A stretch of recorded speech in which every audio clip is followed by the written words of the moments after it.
Right, thank you very much. Thank you very much. And again, to Dr. Nibloff for inviting me and the organizing committee. It's wonderful to be back in Cairo, one of my favorite cities. We've already touched on some of the political aspects of the whole agricultural biotechnology or GMO debate. And I'm going to cover some of the misconceptions, things that people believe to be true, but are not actually true. And I'm going to recognize my colleague Rob Wager, who's actually at Vancouver Island University, because many of the examples I'll use today came from a paper that he and I wrote a couple of years ago. Well, this is the GMO train. We have a choice. We can either hop board this train, or we can get run over. So you see, it's a pretty powerful incentive. It is moving. A number of nations have hopped aboard and are moving ahead. They are producing more food. They're doing it in a more sustainable manner, environmentally sustainable, and they're doing it in a safer manner. We also know that there are some nations standing on the tracks in front of this train, thinking that they can hold it up. So my question for you, as Egyptians and members of other countries around the world, which group do you want to be in? Some of the popular misconceptions. These are issues that I hear raised when I talk to people. Oh, we can't use that technology because genetic modification violates Mother Nature's species barrier, right? That in nature there is some natural construct that keeps genes from moving from one species to another. This is not true, of course, but they believe this to be true. GMOs are patented by big companies. Again, it's a popular misconception. Certainly some of the genetically modified crops are patented, some of the genes are patented, some of the other aspects are patented, but not all of them are. And gene patenting is not limited to GMOs. Conventionally bred cultivars can be patented in certain countries that allow it. GM foods cause tumors in test animals. We've seen this recently. Again, scientific societies have followed up on these reports and determined that this is simply not true. There's no scientific basis that GM foods cause tumors in test animals, or that there's an increase in pesticide use. Right? Again, there are published reports that the genetically modified crops require farmers to use more pesticides. Well, we finally today had several farmers on our panel. In many of these conferences, farmers are not invited, so the farmers can't get up and say, I wouldn't grow a crop if it required more pesticides. It's as simple as that. We know that farmers don't grow crops that require more pesticides. Are very expensive. They tend to be toxic, so farmers would like to use as little pesticide as possible. Organic farmers may lose certification if they have genetic modification, genetically modified products contaminating them. Well, again, in the U.S. at least, organic farmers are not under threat of decertification due to the inadvertent presence of GM contamination in organic crops. It's simply not an issue. And then recombinant DNA, the technical basis of genetic modification, is somehow fundamentally different from traditional breeding or crossing, and therefore they must be more hazardous. We hear this frequently. But again, that's not true either, and I'll show you why in a moment. And then GMOs are untested, and the regulations are lax. So, here's an example comparing. This was a stack of files supporting the regulatory release, the biosafety approval of a genetically modified variety, and this is the stack of papers supporting the biosafety and commercial release of a conventionally bred somoclonal variant. Now the difference, of course, is that this variety, somoclonal variant, is not considered a GMO. So there's very little requirement, even though the breeder has no idea what the genetic changes are in that variety. There may be something hazardous, there may be something toxic, but nobody knows. And on the other hand, all of this stack of papers went to show that there were no new toxins, that it was unlikely to become a weed, that it was unlikely to escape the farm, that it was unlikely to outcross more than the parent varieties, and so on. So when people say that these products are untested, think of this stack of documents and data, scientifically collected data, to indicate that the product is actually at least as safe as the product in this stack of documents.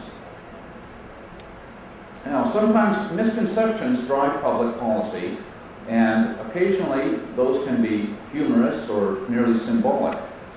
Several years ago, one of the counties of California, my home state, Mendocino County, decided to ban the cultivation of GMOs. Well, this was their democratic expression. It was a public election, and the people of this county voted in favor of banning the cultivation of GMOs basically because they misunderstood what GMOs were. But at the same time, they reclassified DNA as a protein. Now, DNA is not a protein. It never has been a protein. It's a nucleic acid. But in Mendocino County, California, it is now legally a protein. There was a judge in Mindanao in the Philippines ruled that BT corn, where they, in the Philippines they've been growing BT maize now for several years, but this judge ruled that the BT corn cultivation was responsible for a marriage breakdown, and he granted a divorce because the husband walked through a BT cornfield and turned gay. This is a judge, right? A highly educated man, but was convinced that this marriage broke down because the husband turned gay, and the reason he turned gay was that he walked through a cornfield of BT corn. There's no basis for this, in fact. I hope you realize that. But nevertheless, a supposedly intelligent, well-educated man believed it. They can also have tragic consequences. Remember in Zambia in 2002, when Levi Mwanawasa, the president, declared genetically modified food was poison and refused to allow food aid from the United States to be distributed to starving people because he thought it was poison. In India, the BT brinjal trade, that was recently terminated because one of the arguments was that there was a terminator gene in this BT brinjal. And the terminator, of course, the concept behind the terminator was that it would make the plant sterile.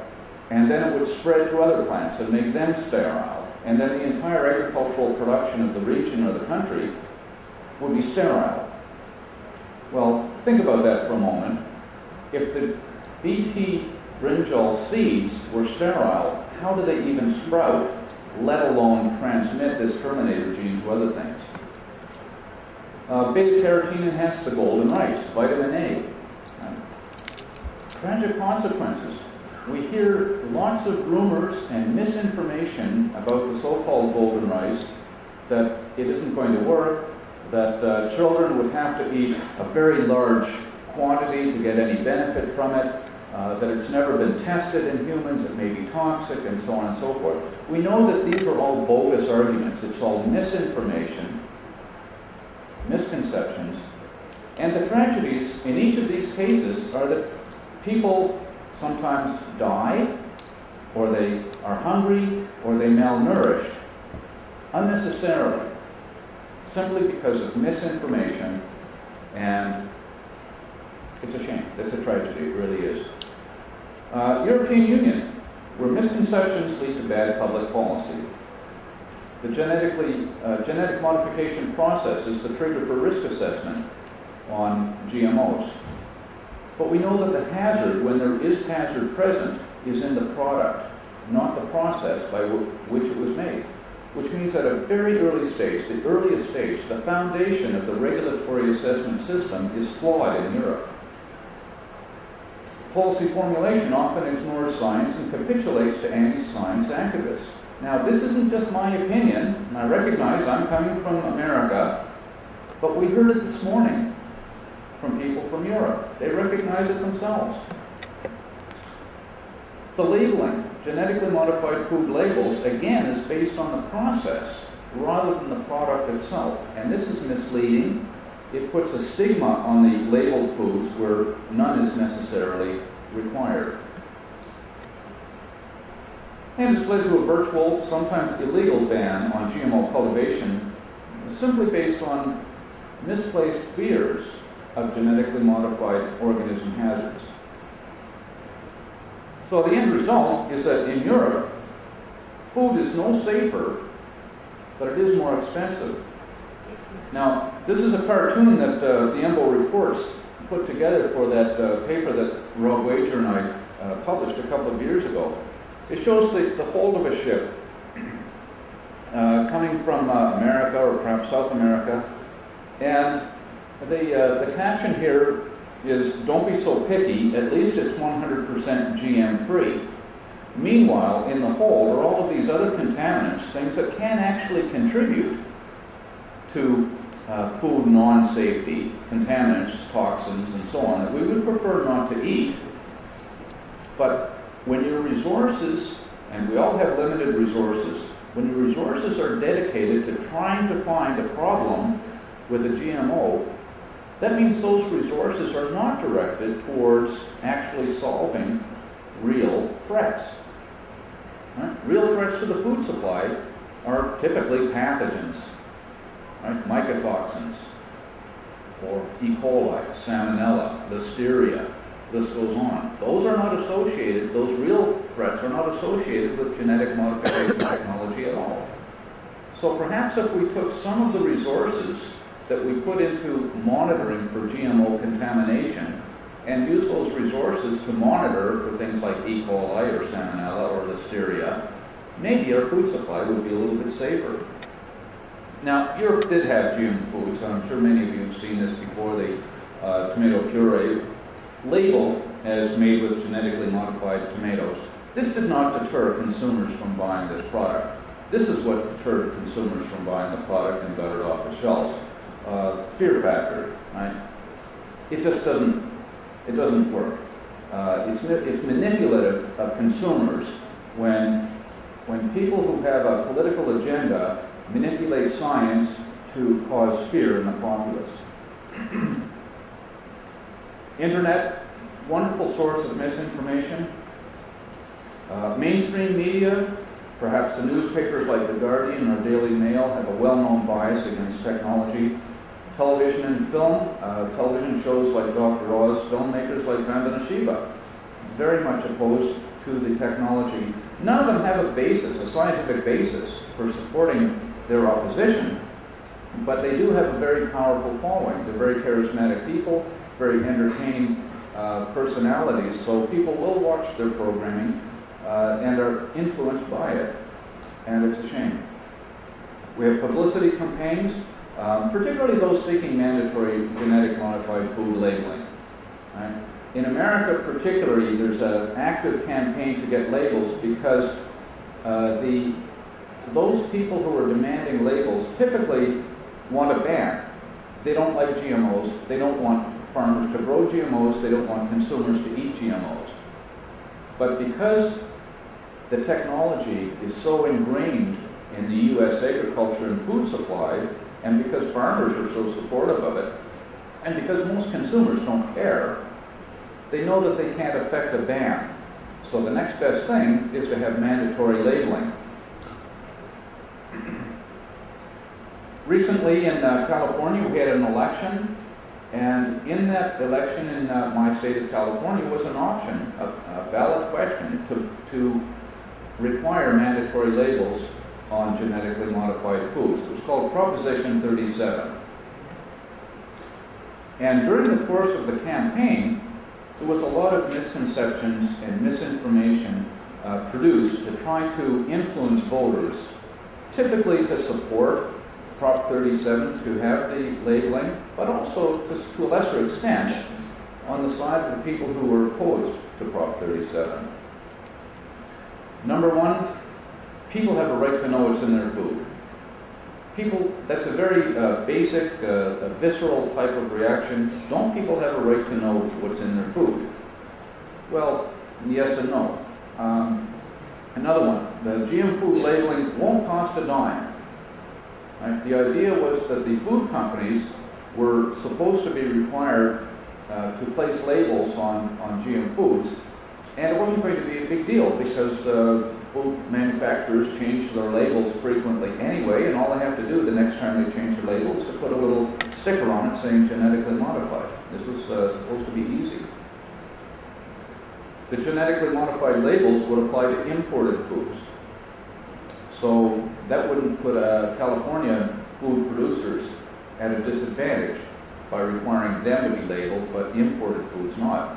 The problem with this, of course, is that California cannot by itself impose standards on trading partners. International treaties dictate those conditions, and we cannot do it unilaterally.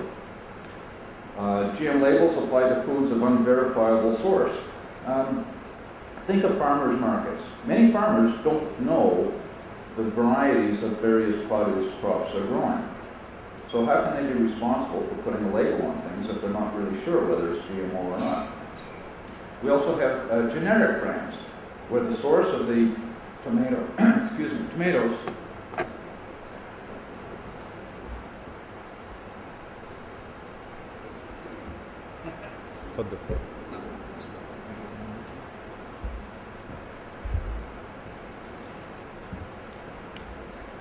sorry about that.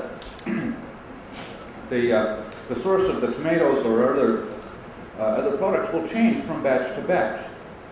So in a generic situation, the processor, the crusher, the canner, retailer, and so on, they won't necessarily know where those tomatoes in this particular batch came from. And under U.S. law, food labels must be truthful and not misleading, which means that the manufacturer would have to be able to verify whether the tomatoes were in fact genetically modified or not. The thing that the proponents of mandatory labeling seem to forget here is that if it has a label on it, if it says made from genetically modified tomatoes, there may be some people in the community, some consumers, who actively seek that out because they prefer genetically modified tomatoes. Well, if we just indiscriminately label everything as containing GMOs, that would be false advertising and against the law in the U.S. And then we have situations like maize oil in Europe. It says here it's in Dutch, I'll remind you. It's made from genetically modified maize, corn. But how do they prove it? This is oil. The oil does not contain DNA. It does not contain protein. So how does the food processor who made this maize oil and the retailer that sells it, how do they prove that it was actually made from genetically modified maize? They don't. So the consumer may be misled here. Refined sugar. Now, in America, we get our sugar from two sources. Cane sugar provides about half of it, and sugar beet provides the other half. In both cases, the refined sugar is exactly the same, right? Sucrose.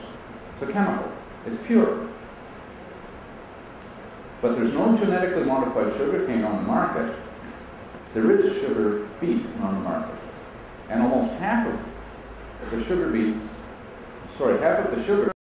consumed is from sugar beet. And 95% of the sugar beet crop in America is genetically modified. We don't have a current label to specify whether the sugar actually came from a cane plant or a beet plant. So you can't verify GM sugar in foods. A label on sugar would be useless without a means to verify, and there is no technical means to verify. And then you have derived from products. You can consider a soybean that has a bacterial gene in it. Now that you can verify.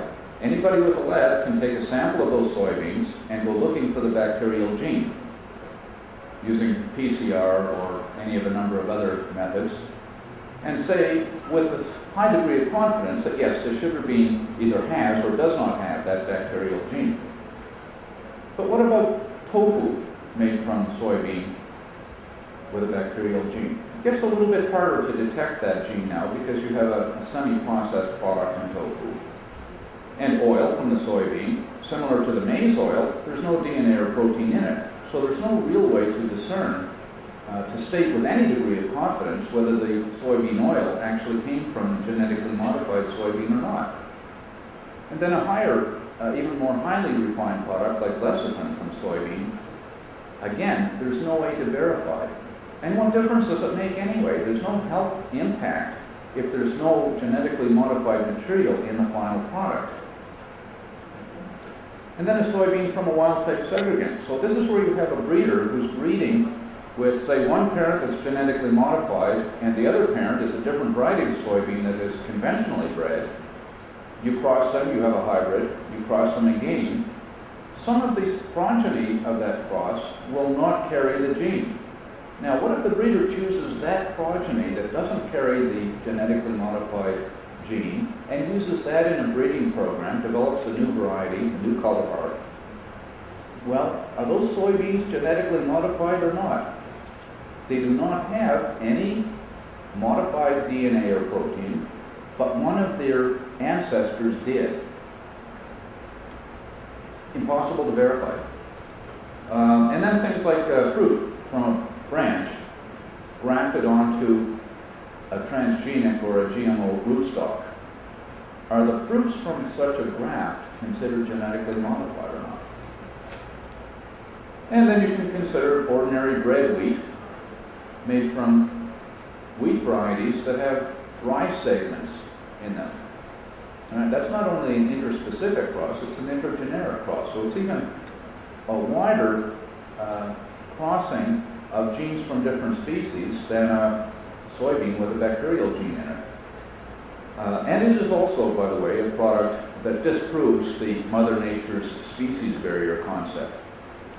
And then we get into some silly labels, like these tomatoes that I found in Taipei a few years ago. It says that they're beef tomatoes, biotech beef tomatoes, so are they genetically modified, and that they're from Holland. Well, we know that Holland doesn't grow any GMOs, so what are these tomatoes? Are they biotech or not? Are they from Holland or not? We just don't have confidence in the label. And here we have a popular water that is, it claims to be sodium-free. Yet, 2 lines above, it indicates there is actually some sodium in there. Well, is this misleading? Can we really trust it? What is diet water? When I came over on the plane yesterday, I noticed that British Airways very kindly gave me a